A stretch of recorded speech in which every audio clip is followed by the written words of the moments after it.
Hey, what's up, y'all? Um, D West coming at you again with another story time. Supposed to be quick and sweet, but been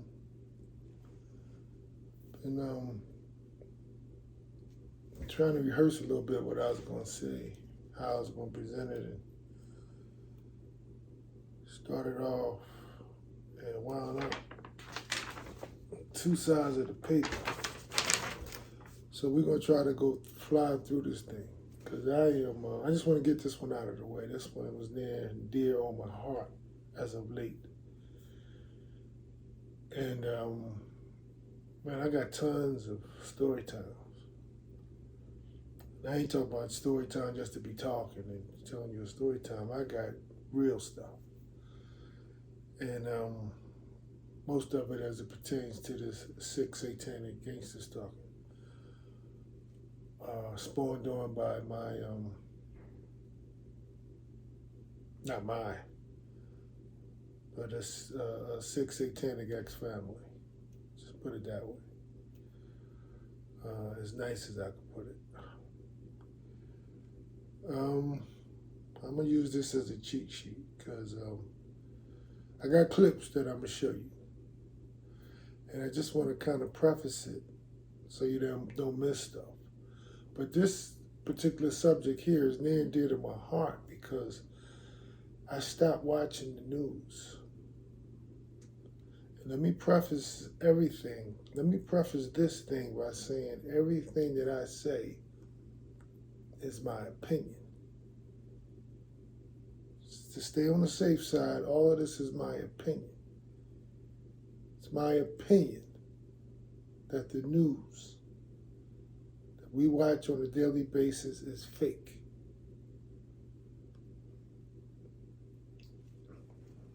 Even though I'm living much of it. It gets eerily quiet in here when I'm talking. Because they have my apartment bugged. That's not even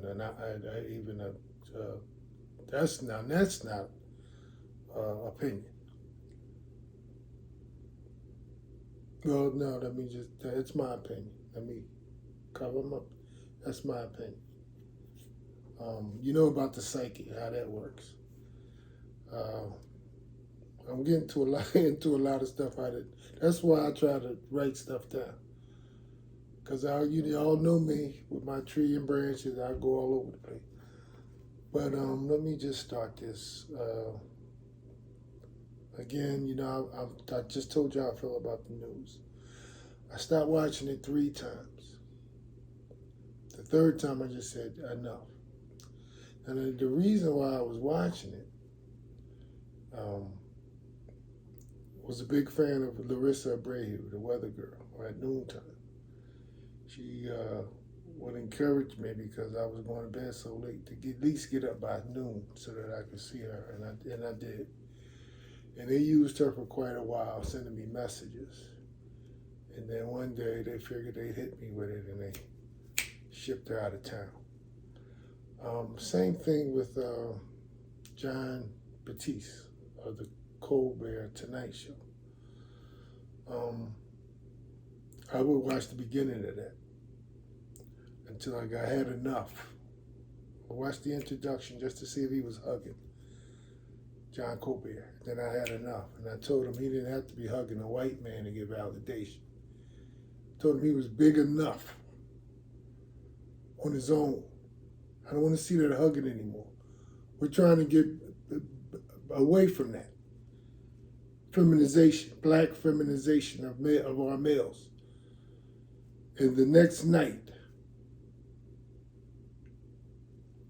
they started the fist bump. And then a week or two later, he took a leave of absence and then eventually left the show. So a lot of what I say is big, and trust me, I'm being heard. So, and if y'all want to hear more about that, the ice cream truck and all that, go see my first story time.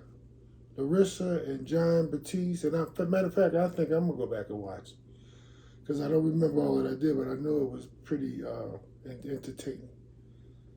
It's kind of lengthy for me. I think I had to do it in 2 parts. But and I'm hoping I don't have to do this in 2 parts, so let me get to it. I'm going to go back and see that first story time. John Batiste and Larissa. I dealt with that, how they treated that. But before I get into this real quick,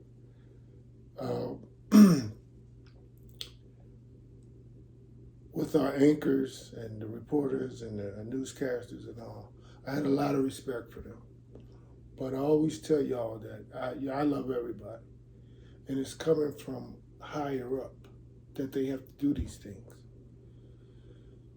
And I have to remind myself of that. Yuki, I used to have a lot of respect for. What's her name? You'll see it. The black girl on channel 17. Her clip will be coming up. I remember her one time saying, and by this time I had gotten used to it.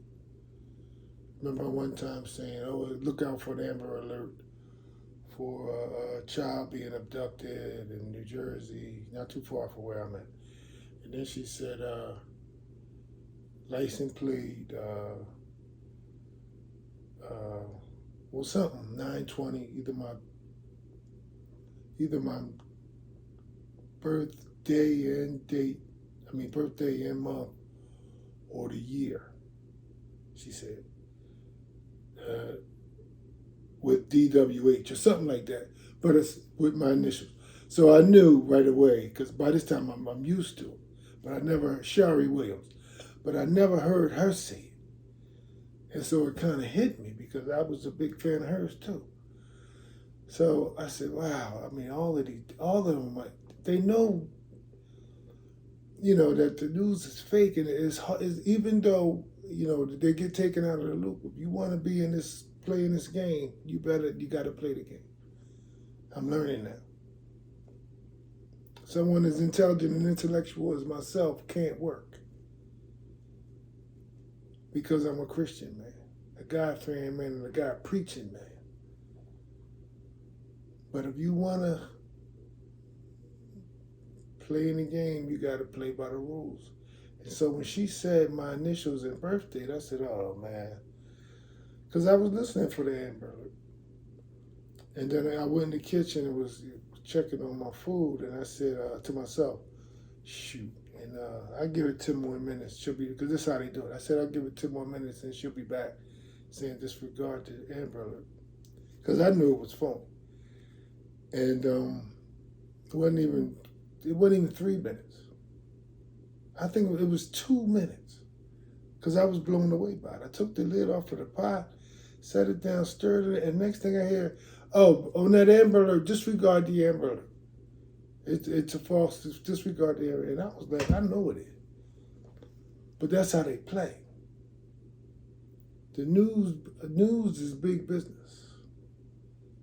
It's big business, it's big competition. You're talking about channel 57, 3, 10, 6, 17, 29. It's big business. So they're competing against one another, locally. But let me get to it because this is the first time I stopped watching the news. I'm going to show you this first clip. Well, let me just explain real quick why I'm showing the first 2 clips. I'm watching the news. Again, I got up at 12. I want to check my Larissa out to see the weather and that, plus the weather and all. And after or before the news? I think I probably was after. Probably before, because they give the juiciest stuff early. This black woman comes on and says her wheelchair has been stolen. The child's wheelchair has been stolen. And it's on the block, and in Philly and this and that.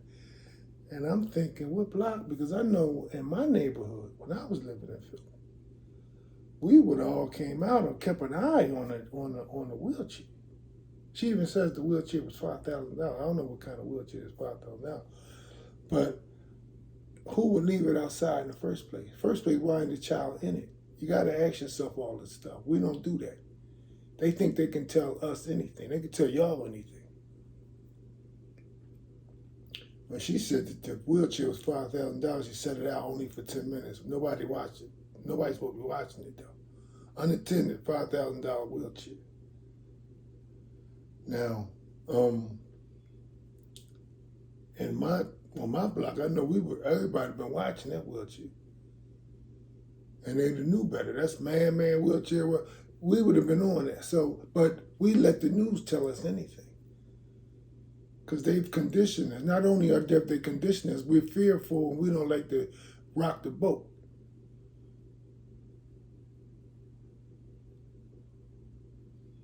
But we're fearful. And we know stuff.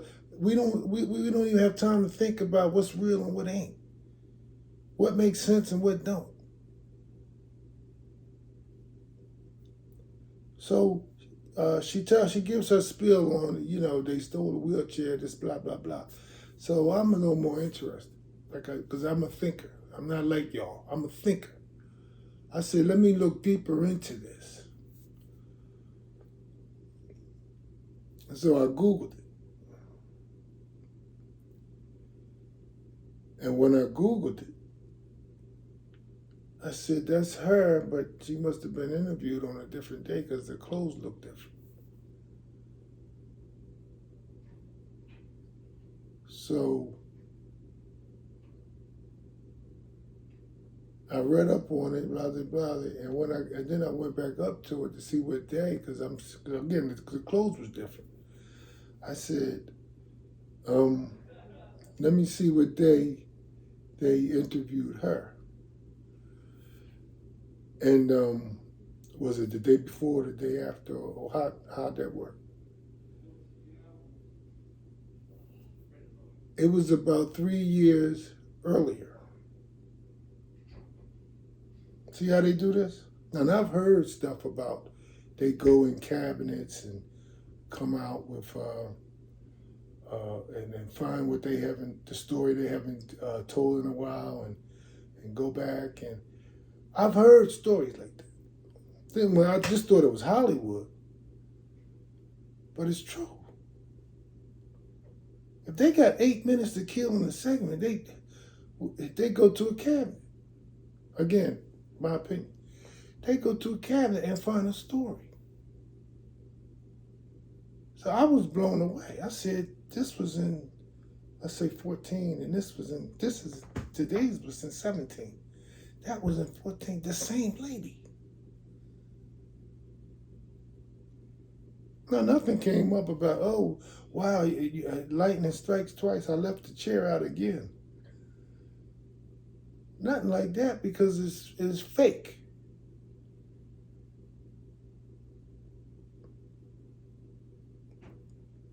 So then I Googled, because I was looking for the second. I can't find it, but I knew the lady, it was twice. That's what threw me off from the news, that first time. But I Googled again looking for the second one. But you should see, y'all can do it for yourself. Go and see how this is prevalent all around the country and probably around the world. This is one of the news stories that they tell. And then you'll see all the gestures throughout it. They're all gestures. How they can make you a paraplegic, how they can make you need a wheelchair. You'll be lonely and by yourself. I want y'all to listen to all this. I was going to do it individually for each clip, but I'm going to just play the clips. So I'm going to get this all out the way right now. They allude to hope and pray. You'll see the trash on the outside. That's the trash that they gesture, that they're putting you out with the trash. I share that with y'all all the time. The mother has black on. The first mother has red on, and the newscaster also has red on. That's probably what the color they were going through at that time, that cycle. A lifetime. Now he doesn't have his wheelchair. He's going to have a life. Oh, I don't want him to just spend the rest of his life in the room. That's the threat that I get all the time. You'll spend the rest of your life confined to your home. You'll hear my heart drop. That's the heart gesture.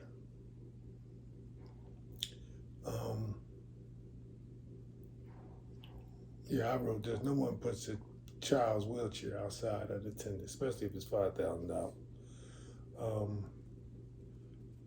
Hope and pray. The trash, day gesture. Mom has on black. The police presence. You'll see the police presence throughout all of this stuff. Throughout everything, you'll see your police presence. You'll see your black mask on everybody. That's the black mask gesture. Police presence is a gesture.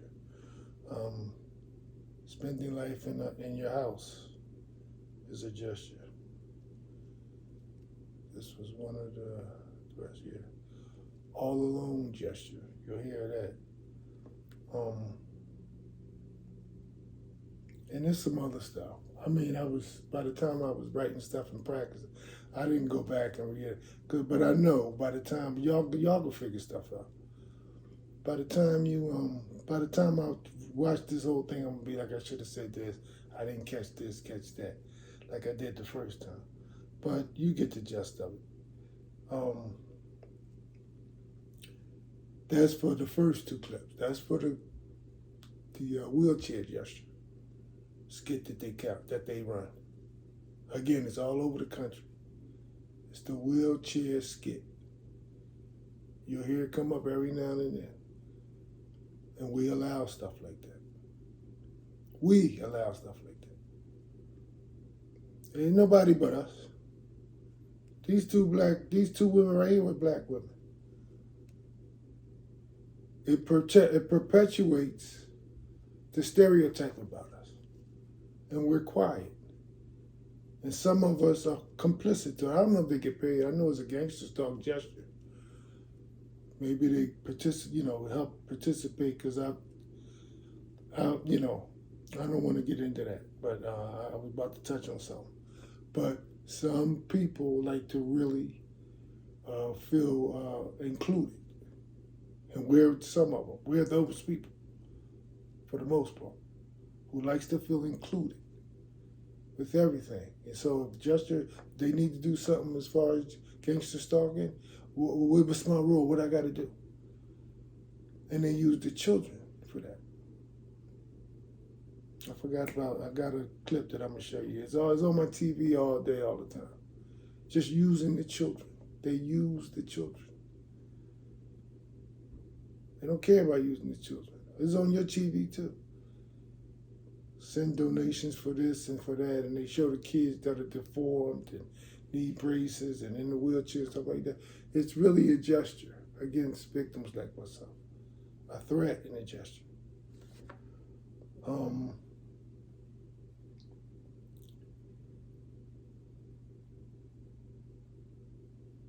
probably forget some more about that, but let me go to the next. With disabilities now has to be carried everywhere after his wheelchair was stolen. Police investigating, but the family says that wheelchair was custom made. It cost $10,000. Without it, he can't go to school, can't make it to physical therapy. Megan Woods spoke with the family, is hoping someone will return this special wheelchair. This is where that wheelchair was, and then it vanished. This mother is saying she's broken, disgusted, and can't wrap her mind around who would do this and why. It's hurting him more than it hurts me. Shakara Lewis is the mother of 6-year-old Carlando Haley Jr., also known as Lance.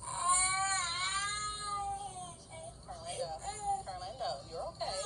Hey, you're okay. Her son is severely disabled. He's epileptic. He's quadriplegic. He has seizures. He's legally blind. Just to name a few.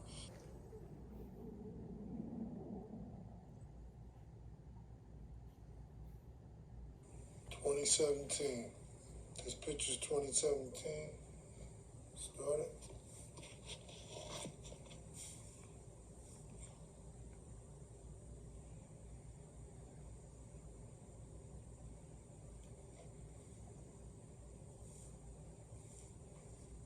Turning now to the investigation to a heartless crime in Philadelphia's West Oak Lane section. That's where someone stole the child's wheelchair this morning. Action News' Sarah Bloomquist live now outside of the family's home with more on this case. Sarah. Well, Shari, that wheelchair was taken from right out in front of the Prout family's home here in the 7000 block of Forest around 7:30 this morning. Without it, 10-year-old Robert can't go anywhere. His mother is pleading with whoever took it to please bring it back. Robert Prout requires constant care. The 10-year-old boy suffers from cerebral palsy, but he goes to school each day and he needs to get to doctor's appointments. Now his mother can't get him anywhere because early this morning, somebody swiped his wheelchair. You put him at a complete standstill for everything.